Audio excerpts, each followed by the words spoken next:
நாம் பயணம் செய்யும்போது, அதுவும் ரயிலில் பயணம் செய்யும்போது முக்கியமாக அந்த விஷயத்தை வந்து கவனிக்க மறந்துடாதீங்க. ரொம்ப ரொம்ப கவனங்க. அது என்ன அப்படின்னு சொல்லிட்டு இந்த பதிவில் பார்க்க போகிறோம். பெங்களூர் டு ஹைதராபாத் இந்த வழி தான் நான் சொல்ல போகிறேன். இந்த வழியில் வந்துட்டு இந்த மாதிரி விஷயங்கள்லாம் இருக்குது. அதனால் பாருங்கள், பார்த்து கவனமாக போங்க. ட்ரெயின் பார்த்திங்கன்னு சொன்னால் அதிக நேரம்லாம் நிற்கிறது இல்லைங்க ரயில்வே ஸ்டேஷனில். அதனால் நீங்கள் ஏதாச்சும் வாங்கணும், வாட்டர் பாட்டில் வாங்கணும், ஏதோ ஒன்று வாங்கணும் அப்படின்னு சொன்னால் நீங்கள் ட்ரெயினை விட்டு இறங்கிட்டு அந்த பிளாட்ஃபார்மில் இருக்க கடைகளில் போயிட்டு வாங்க போகாதீங்க. சட்டுன்னு எடுத்துடுறாங்க. ட்ரெயின் வந்துட்டு ரொம்ப ரொம்ப சீக்கிரமாக எடுத்துடுறாங்க.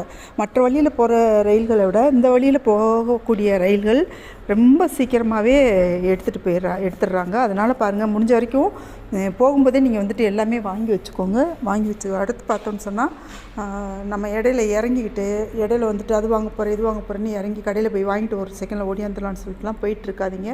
அங்கே போகிற இடத்துல உங்களுக்கு சில சமயங்களில் தாமதமாகக்கூடும். அதே மாதிரி நீங்கள் வந்துட்டு இந்த பெங்களூர் டு ஹைதராபாத் போகும்போது கட்டாயம் வந்துட்டு சாப்பாடு எடுத்துக்கோங்க. சாப்பாடு வந்துட்டு இடையில கிடைக்கிறதே இல்லை. ரயிலில் எந்த ஒரு சாப்பாடுமே கிடைக்கிறதில்ல. இரவு நேரம் வந்துட்டு உணவு கிடைக்கிறதே இல்லைங்க. நாங்கள் அப்படியே ஒரு வாட்டி வந்துட்டு போனப்போ இந்த சாப்பாடு வந்து மறந்து வச்சுட்டு போயிட்டோம். அப்போ வந்து ரொம்ப ரொம்ப சிரமப்பட்டவங்க.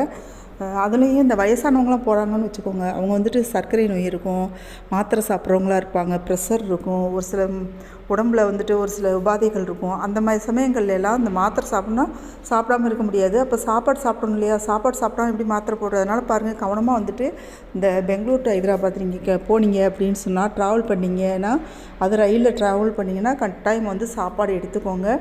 இடையில எதுவுமே கிடைக்காது. மறுநாள் காலையில் என்ன கொண்டு வர்றாங்கன்னா சமோசா கொண்டு வர்றாங்க. வேறு எதுவுமே கொண்டு வரதில்ல. ஒரு 2 தடவை சமோசா கொண்டு வந்தாங்க, ஒரு தடவை டீ கொண்டு வந்தாங்க. அதான், வேறு எதுவுமே ஹைதராபாத் போய் சேர்றது வரைக்குமே எதுவுமே வாங்க முடியலை.